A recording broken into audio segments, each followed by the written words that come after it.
Bismillahirrahmanirrahim. Assalamualaikum warahmatullahi wabarakatuh. Waalaikumsalam warahmatullahi wabarakatuh. Sabahul khair. Sobahan nur. Kaifa halukunna? Inni bihairin walhamdulillah. Wa kaifa halukum ya ustadati? Alhamdulillah inni bihair. Mada darsukun al-an? Darsunal an al-lugatul arabiyah. Naam, darsunal an al-lugatul arabiyah. Qabla nabda dirasatan al-yawm hayya bina an naqra'a ad-du'a. Bismillahirrahmanirrahim. Rabbi shrahli sadri wa yassirli amri wahlul 'uqdatam min lisani yafqahu qawli. Rabbi zidna ilma warzuqna fahma. Amin ya rabbal alamin. Naam, qabla nabda dirasatan al-yawm wal an sa'aqra kasfal wudu. Yunita Risma Hadirah.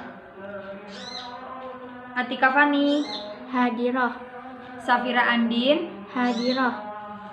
Naam ad-darsul an yakni al-lugatul arabiyah wal an sa'abasu anil mubtada wal khabar. Al-awwal yakni al-mubtada. Hal araftun nama wal mubtada. Mubtada adalah isim makrifat yang dibaca rofa yang mana jatuh di awal kalimat atau jumlah. Contohnya Muhammadun qaimun. Muhammadun di sini disebut sebagai mubtada karena merupakan isim makrifat yang dibaca rofa yang jatuh di awal kalimat atau jumlah. Rofa di sini yaitu Muhammadun. Jadi Muhammadun di contoh ini disebut sebagai mubtada. Kenapa? Karena merupakan isim makrifat yang jatuh di awal kalimat atau jumlah. Lalu kemudian pembagian mubtada itu dibagi menjadi dua, yakni yang pertama mubtada lahu khobar, yakni yang awal yakni mubtada lahu khobar. Mahwal mubtada lahu khobar. Mubtada lahu khobar yaitu mubtada yang memiliki khobar. Lalu mubtada lahu khobar itu dibagi menjadi 3 bagian, yakni yang pertama mubtada isim domir. Contohnya seperti mubtada isim domir, contohnya seperti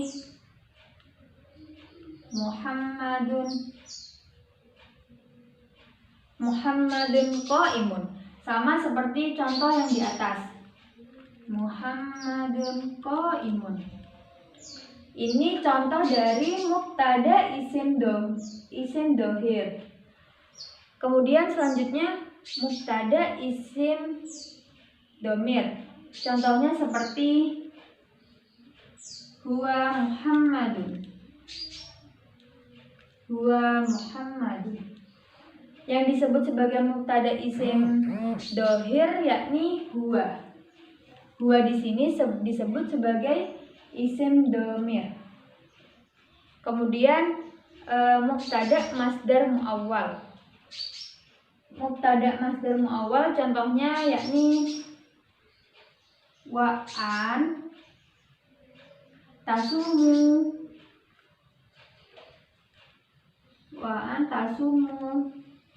khairul lakum.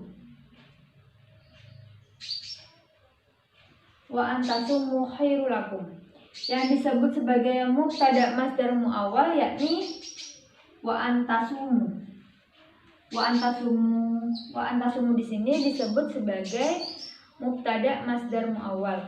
Jadi mubtada itu dibagi menjadi 2, yang dimana mubtada yang pertama itu disebut sebagai mubtada lahu khobar, yang mana mubtada lahu khobar itu adalah mubtada yang memiliki khobar.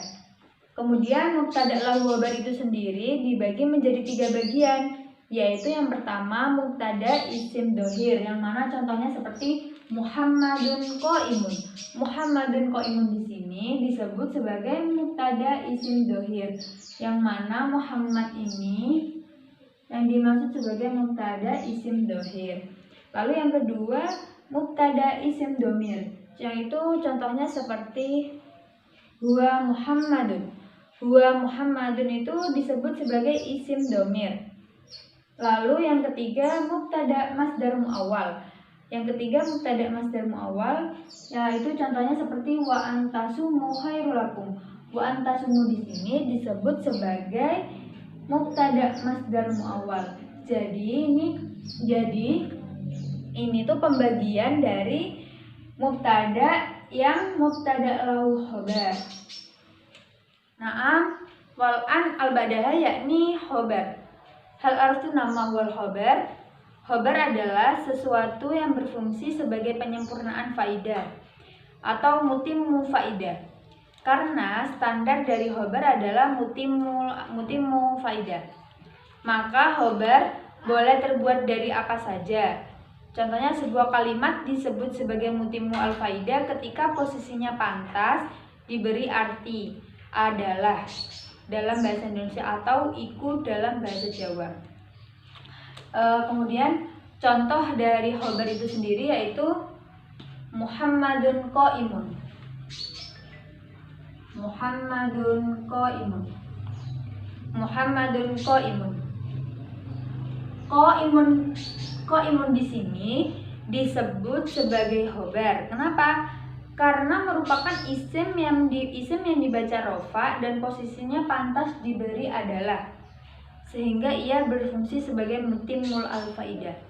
Jadi pengertian khobar itu adalah sesuatu yang dapat berfungsi sebagai penyempurnaan faidah atau mutimmu faidah. Yang dimana contohnya seperti Muhammadun qaimun. Qaimun yang khobar al-khobar itu sendiri yaitu diartikan sebagai khobar. Kemudian khobar itu dibagi menjadi dua bagian, sama seperti mubtada. Al-awwal yakni khobar mufrad. Ma huwal khobar mufrad?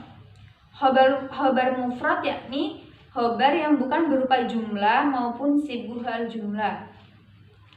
Jadi contohnya seperti Muhammadun qaimun.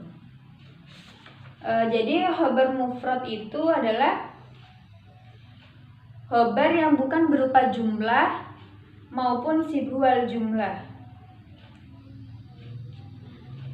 Mufrad itu memiliki banyak pengertian ya, yaitu yang pertama lawan dari tasniyah dan jamak, tetapi dalam bab kalimat dari sisi kuantitasnya.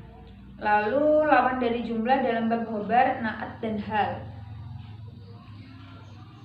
Contohnya seperti Muhammadun qaimun.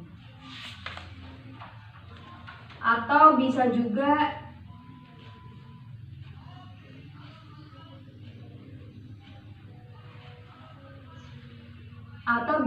disebut sebagai Muhammadun qaimani. Qaimani di sini disebut sebagai khobar mufrad.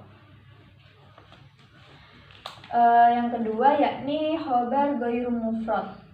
Jika ini disebut sebagai khobar mufrad, kemudian pembagian khobar selanjutnya yakni khobar ghairu mufrad. Ma huwa khobar ghairu mufrad?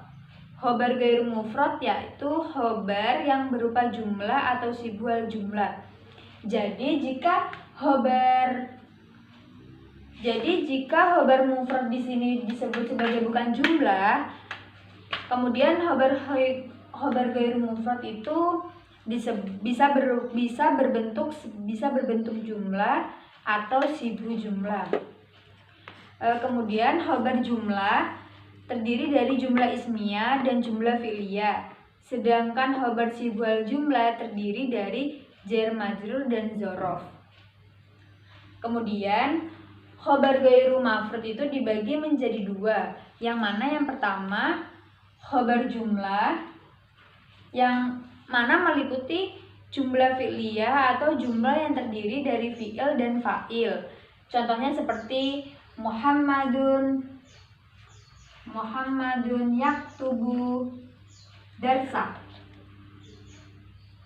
Contoh ini disebut sebagai khobar jumlah. Yaktubu darsa ini disebut sebagai khobar ghairu mufrad atau khobar jumlah. Ini yang jumlah fi'liyah. Contoh jumlah ismiyah yaitu jumlah yang terdiri dari mubtada dan khobar, yang mana contohnya seperti Muhammadun abu mahirun. Ini contoh khobar jumlah yang ismiyah. Muhammadun abu mahirun. Abu mahirun di sini yang disebut sebagai khobar jumlah ismiyah. Lalu yang kedua yakni khobar sibhual jumlah, yang mana itu dibagi menjadi dua, yaitu jar majrur dan dzaraf. Yang mana contoh dari jar majrur itu sendiri yaitu Muhammadun fidar. Fidar itu sendiri disebut sebagai jar majrur. Lalu yang kemudian dzaraf. Dzaraf itu artinya lafadz yang menunjukkan keterangan tempat. Contohnya seperti Muhammadun amamal madrasah. Amamal madrasah itu menunjukkan suatu tempat, yang mana amamal itu ada di depan, yang mana artinya Muhammad berada di depan sekolah. Jadi kesimpulannya bahwa khobar ghairu mufrad itu dibagi menjadi dua. Yang pertama khobar jumlah, yang mana khobar jumlah itu juga dibagi menjadi dua, yakni yang pertama jumlah fi'liyah, yang kedua jumlah ismiyah. Jumlah fi'liyah contohnya seperti Muhammadun yaktubu darsa. Yang disebut jumlah fi'liyah yaitu jumlah yang terdiri dari fi'il dan fa'il. Lalu contoh dari jumlah ismiyah yakni Muhammadun abu mahirun. Abu mahirun disebut sebagai jumlah ismiyah. Lalu yang selanjutnya yakni khobar sibhual jumlah, yang mana itu juga dibagi menjadi dua. Yang pertama jar majrur, yang kedua dzaraf, yang mana contoh dari jar majrur yaitu Muhammadun fidar. Yang selanjutnya dzaraf, yang mana Muhammadun amamal madrasati, yang disebut sebagai lafadz yang menunjukkan keterangan tempat. Baik, itu tadi penjelasan tentang mubtada dan khobar. Kemudian sekarang mengevaluasi pembelajaran yang sudah saya jelaskan. Jika kurang paham mohon ditanyakan. Yang pertama yakni mubtada. Mahwal mubtada. Mubtada huwa isim ma'rifat yang dibaca rofa, yang jatuh di awal kalimat atau jumlah, yang mana contohnya seperti Muhammadun qaimun. Muhammadun disebut sebagai mubtada. Kenapa? Karena merupakan isim ma'rifat yang mana jatuh di awal kalimat atau jumlah. Kemudian mubtada itu dibagi menjadi dua, yaitu yang pertama mubtada lahu khobar, kemudian mubtada lahu marfu sabda al khobar, yaitu yang pertama mubtada lahu khobar, yang mana pengertiannya yaitu mubtada yang memiliki khobar.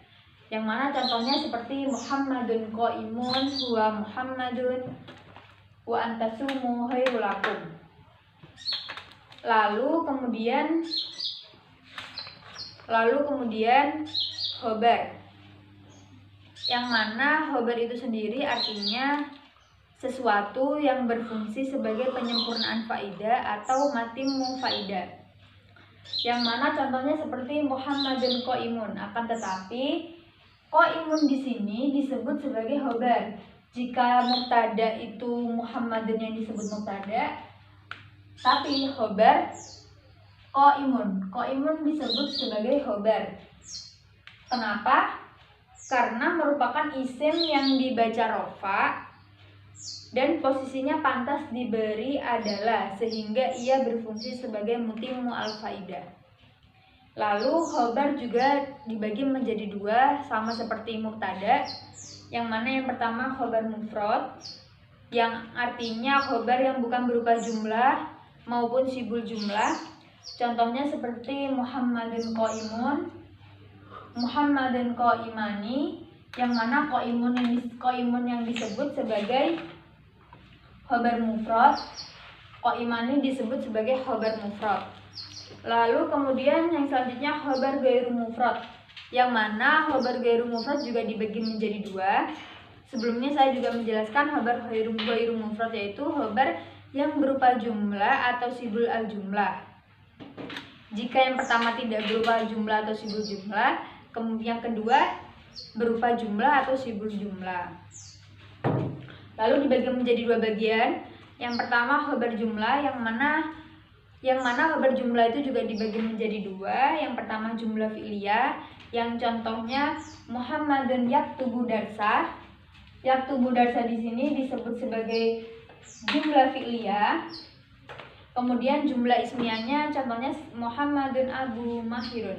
Abu mahirun di sini disebut sebagai jumlah ismiyah. Yang mana jumlah ismiyah itu yaitu terdiri dari mubtada dan khobar.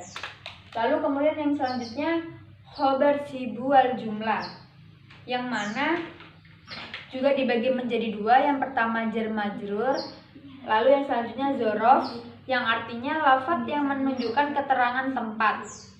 Contohnya seperti Muhammadun ammamal madrasati.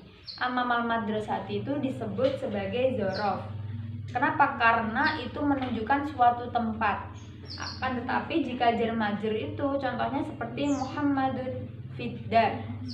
Fiddar itu sendiri juga disebut sebagai jar majrur. Baik, saya rasa cukup sekian pembelajaran pada pagi hari ini. Semoga bermanfaat. Syukran kasiron. Summa wassalamualaikum warahmatullahi wabarakatuh.